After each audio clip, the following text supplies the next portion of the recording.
नमस्कार, स्वागत है आपका। आप देख रहे हैं जनता टीवी और मैं हूं आपके साथ अभिषेक। उत्तर प्रदेश और उत्तराखंड की खबरों का रुख करेंगे और सबसे पहले आपको बताएंगे कि उत्तर प्रदेश के मुख्यमंत्री योगी आदित्यनाथ ने गोरखपुर शहर सीट से नामांकन आज दाखिल कर दिया है। योगी आदित्यनाथ पहली बार विधानसभा का चुनाव लड़ रहे हैं। इससे पहले वो लगातार 5 बार गोरखपुर संसदीय क्षेत्र का प्रतिनिधित्व भी कर चुके हैं। वो पहली बार 1998 के चुनाव में सांसद चुने गए थे। वो इससे पहले मुख्यमंत्री योगी आदित्यनाथ ने कार्यकर्ताओं का हौसला बढ़ाते हुए विपक्ष पर जमकर हमला भी बोला है और कहा है कि बीजेपी ने प्रदेश में गुंडा राज खत्म करने का काम किया। तो उन्होंने और क्या कुछ कहा है, हम आपको सुनाते हैं। पहली सौगात दी थी और वह सौगात थी कश्मीर से धारा 370 को सदैव के लिए समाप्त करके देश से आतंकवाद पर नामो निशान मिटाने का, और दूसरा जो कार्य है 500 वर्षों के इस इंतजार को, जिसमें हम लोगों की सैकड़ों पीढ़ियां खप गई थी। अयोध्या में श्री राम जन्मभूमि पर भगवान राम के भव्य मंदिर के निर्माण का आज आपका गोरखपुर में इस आयोजन में आपका सानिध्य प्राप्त हो रहा है। इस अवसर पर उत्तर प्रदेश के कार्यकर्ताओं के साथ ही गोरखपुर के इन सभी कार्यकर्ताओं की ओर से देश के यशस्वी गृह और सहकारिता मंत्री माननीय अमित शाह जी का हृदय से स्वागत करता हूं, अभिनंदन करता हूं। जब उत्तर प्रदेश के अंदर एक महागठबंधन बना था, देश और दुनिया के तमाम जितने भी राजनीतिक विश्लेषक थे वे सभी इस बात को मानते थे कि अब तो भारतीय जनता पार्टी का क्या होगा यूपी में। और तब भी माननीय अमित शाह जी कहते थे कि उत्तर प्रदेश में भारतीय जनता पार्टी 64 से 65 सीट से कम नहीं जीतेगी। और भाइयों बहनों, 2019 के लोकसभा चुनाव में भी भारतीय जनता पार्टी ने भारी सफलता प्राप्त करके 64 सीटें अपने सहयोगियों के साथ जीत करके महागठबंधन को पूरी तरह फेल कर दिया था। परिणाम उत्तर प्रदेश से अपेक्षित है। उस परिणाम को देने के लिए हर एक कार्यकर्ता स्वयं में अपने आप में भारतीय जनता पार्टी का सिंबल बन करके वह अपने अपने क्षेत्र में, अपने अपने बूथ में भारी बहुमत से भारतीय जनता पार्टी के पक्ष में विजयी प्रदान करने में अपना योगदान देगा। तो वहीं सपा मुखिया अखिलेश यादव और रालोद के राष्ट्रीय अध्यक्ष जयंत चौधरी ने आगरा का दौरा किया। इस दौरान अखिलेश यादव ने पत्रकार वार्ता में कहा कि आगरा और आसपास के लोगों से मेरी अपील है कि इस बार गठबंधन की मदद करें, सभी प्रत्याशियों को ऐतिहासिक जीत दिलाने का काम करें। इस दौरान उन्होंने कहा कि यह चुनाव लोकतंत्र बचाने का चुनाव है, संविधान बचाने का चुनाव है। हमारा गठबंधन बहुरंगी है, ये एक रंगी लोग संविधान को भी खत्म करना चाहते हैं। इसीलिए जहां सवाल बड़े बड़े हैं, जहां किसान की आय दुगनी होनी थी, वहां सरकार की गलत नीतियों की वजह से आय नहीं बढ़ी, महंगाई बढ़ गई है। योगी पर हमला करते हुए अखिलेश यादव ने कहा कि बाबा मुख्यमंत्री की भाषा पहली बार ऐसी नहीं हुई जो मुख्यमंत्री सदन में कह दे कि ठोक दो, सदन में असंसदीय शब्दों का इस्तेमाल करे। वे कह रहे हैं कि गर्मी निकाल देंगे। ये चुनाव उत्तर प्रदेश का लोकतंत्र बचाने का चुनाव है। ये चुनाव इसलिए भी जरूरी है, लोग इस गठबंधन की मदद करें, क्या संविधान बचाने का भी चुनाव है। बाबा साहब भीमराव अम्बेडकर जी ने जो संविधान दिया, जिससे देश चलना है, ये चुनाव लोकतंत्र के साथ साथ संविधान बचाने का भी चुनाव है। इसलिए जहां समाजवादी पार्टी हर रंग को जोड़ रही है, हमारा गठबंधन बहुरंगी है, सब तरह के लोग हमारे साथ हैं। ये एक रंगी लोग बाबा साहब का दिया हुआ संविधान, उसको भी खत्म करना चाहते हैं। इसलिए जहां सवाल बड़े बड़े हैं, जयंत चौधरी जी ने जिस तरह कहा कि किसान का बड़ा सवाल है, जहां किसान की आय दोगुनी होनी थी, आज महंगाई के कारण और सरकार की गलत नीतियों के कारण हमारे किसान की आय नहीं बढ़ी है। और वही लोग जिन्होंने झूठा वादा किया था कि किसानों की आय दोगुनी करेंगे, सवाल यह है कि आय दोगुनी हुई है कि नहीं हुई है। और महंगाई केवल डीजल पेट्रोल की नहीं बढ़ी है, जितने भी हमारे खाने पीने के सामान हैं हम बाजार में लेने जाते हैं, चाहे दाल हो चाहे अनाज हो, हर चीज की कीमत बढ़ा दी। पत्रकारों से बातचीत करते हुए रालोद के अध्यक्ष जयंत चौधरी ने कहा कि बीजेपी सरकार के दावे खोखले हैं। अंबेडकर ने नागरिकों को जो अधिकार दिए उन मूल्यों को बचाने के लिए यही गठबंधन उत्तर प्रदेश की मतदाताओं के लिए एक विकल्प है। लाठी बुलडोजर चलाने से आगरा का विकास नहीं हो सकता। वहीं और उन्होंने क्या कुछ कहा और बीजेपी पर किस तरीके से हमला किया, हम आपको सुनाते हैं। लाठी चलाने से, बुलडोजर की धमकी देने से, गर्मी निकाल दूंगा जैसी भाषा बोलने से आगरा का विकास नहीं हो सकता, उत्तर प्रदेश का विकास असंभव है। आगरा के नागरिकों को, सिटीजन्स को मैं याद दिलाता हूं, चौधरी अजीत सिंह जी का भी बड़ा योगदान इस क्षेत्र में रहा।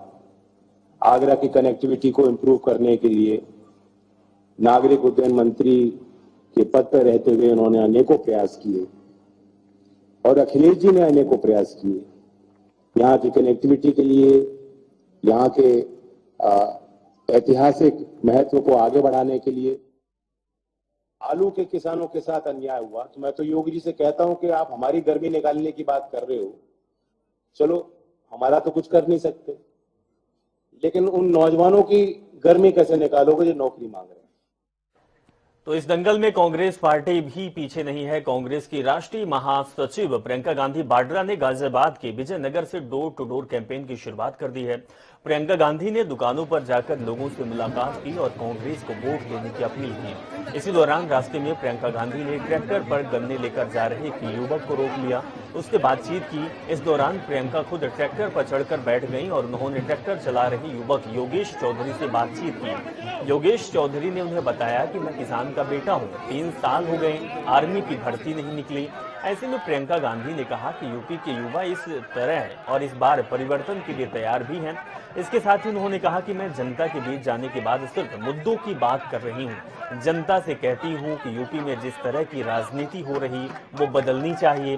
प्रियंका गांधी ने कहा कि चुनाव में जनता की बात होनी चाहिए, विकास की बात होनी चाहिए। साथ ही ये भी बताया कि जहां भी जाते हैं दुकानदार त्रस्त ही दिखाई देते हैं।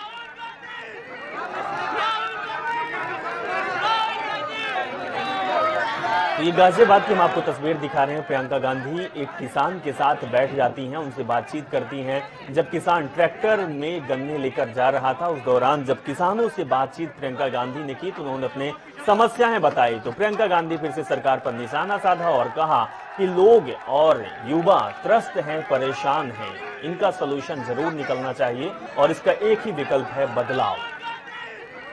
मैं कहना चाहूंगी कि फिजूल की बातें ना करें, विकास की बातें करें। जनता को बताएं कि 7 सालों में उन्होंने किया क्या है।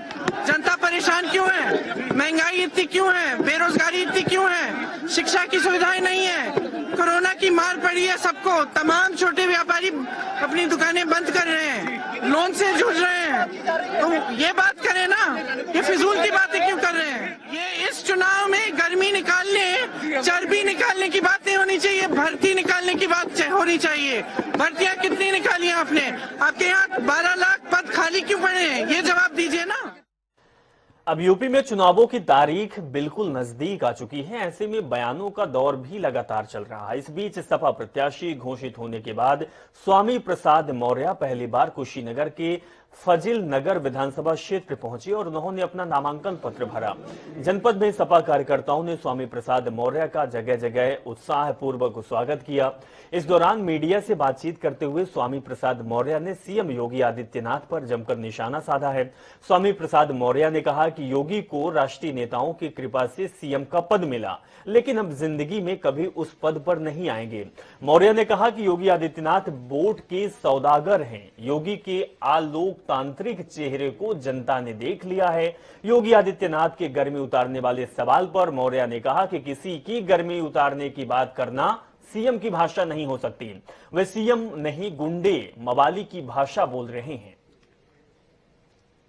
सरकार उत्तर प्रदेश में थी योगी जी, उत्तर प्रदेश के लोग योगी जी से त्रस्त है और उनकी सरकार से त्रस्त है, तो स्वाभाविक रूप से आज हमारी प्राथमिकता है उत्तर प्रदेश बचाओ, योगी सरकार हटाओ, समाजवादी पार्टी की सरकार लाओ। चलाने की हालत में ही नहीं रहेंगे बाबा ने जो पाप किया है, उनके पाप का घड़ा भर गया है, अब उसका भांडा फूटने जा रहा है। अब बुलडोजर चलाना तो दूर, वो अपने मठ से बाहर निकलेंगे भी नहीं। सपा नेता स्वामी प्रसाद मौर्य की बात सुना रहे थे। इसी बीच एक बड़ी खबर भी आ रही है। बलिया से बड़ी खबर आ रही है। नामांकन समय खत्म होने के मात्र 3 मिनट पहले पहुंचे उपेंद्र तिवारी अपनी गाड़ी से उतर दौड़कर नामांकन स्थल पर पहुंचे हैं और विधानसभा के लोगों से संपर्क करने में देरी हुई थी, तरीके से उन्होंने बात भी कही है। तो 3 बजे तक का था नामांकन का समय और फेंकना विधानसभा के बीजेपी से प्रत्याशी हैं उपेंद्र तिवारी, लेकिन समय कम था, महज 3 मिनट ही बाकी थे। इस बीच उपेंद्र तिवारी को दौड़ लगानी पड़ी। तस्वीर भी हम आपको दिखा रहे हैं।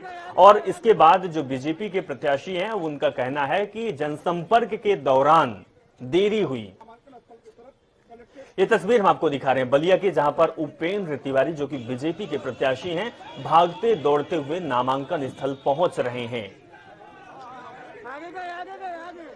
और उनका कहना है जब पुलिस वालों से, प्रशासन से बातचीत हुई तो उपेंद्र तिवारी का कहना है कि जनसंपर्क की वजह से थोड़ी देरी हो गई, जिसकी वजह से हमें भागना पड़ रहा है।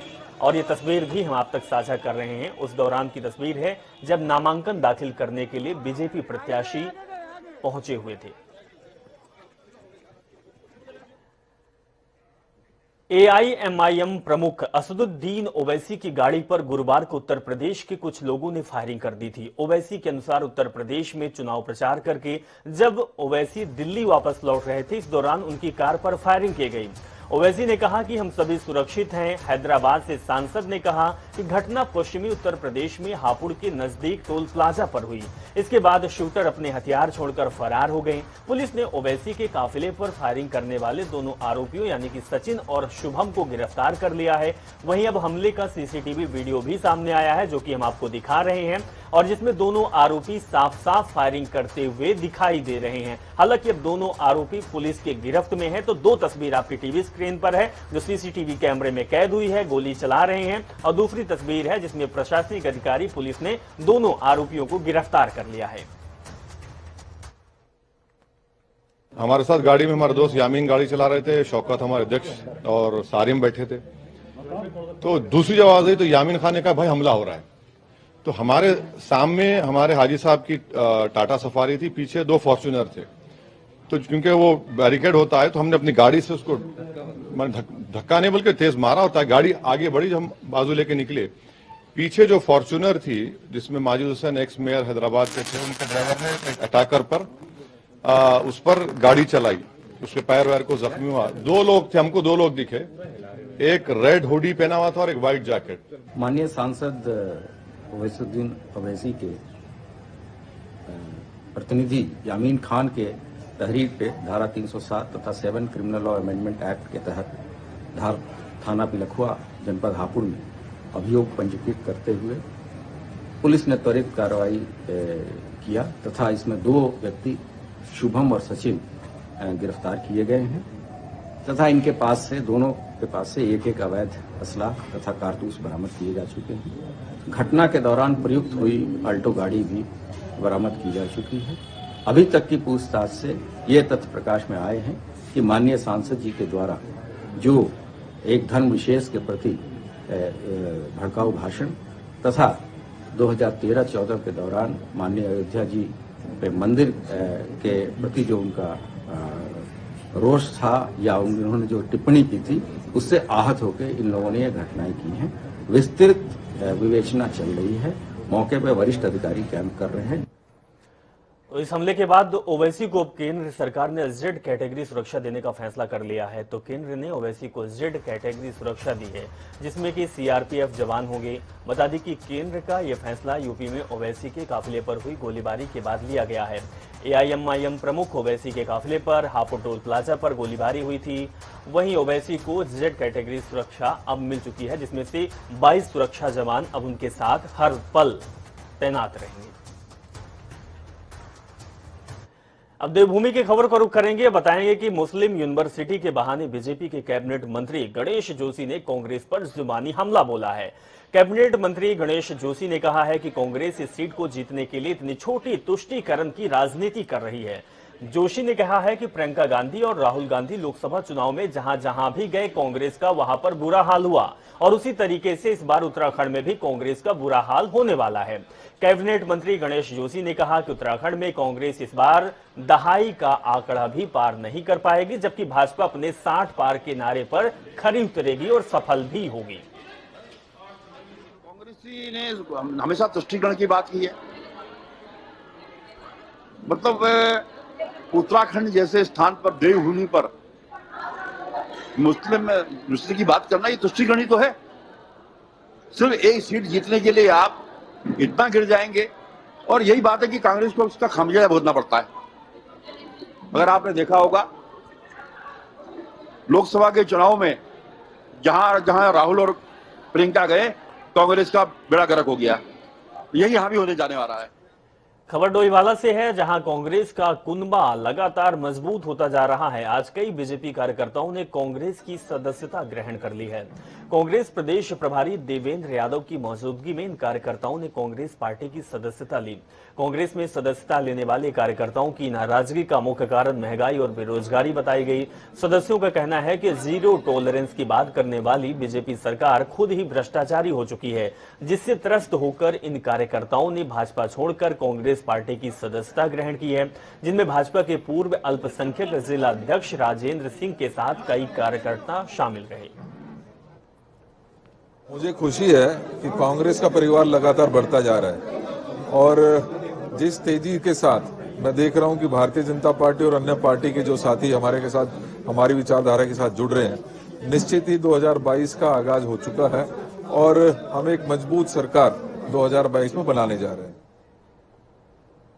होने का इतना काम किया जिससे भी रात दिन उनके साथ जुड़े रहे, लेकिन कार्यकर्ताओं को सम्मान मिला, इसलिए मैं अपनी पार्टी ज्वाइन की, भाजपा को छोड़ के कांग्रेस ज्वाइन की। हमने सिर्फ जातिवाद के अलावा उनसे कोई भी हमारा कार्य नहीं हुआ है। जब भी कोई काम होता था जातिवाद, हिंदू मुस्लिम भाईचारे को लेके ये लोग अपने मुद्दे ऊपर कर देते थे, बाकी चीजें सब पीछे चली जाती थी। विकास के नाम पे बिल्कुल जीरो।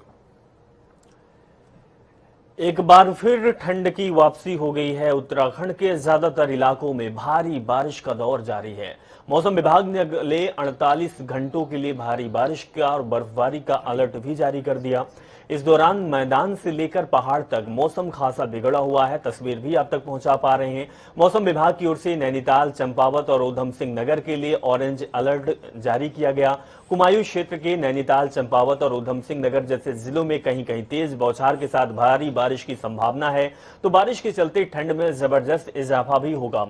चंपावत जिले में बर्फबारी होने से पर्यटकों के चेहरे खिले हैं, लेकिन स्थानीय लोगों की मुश्किलें भी बढ़ती हुई दिखाई दे रही हैं।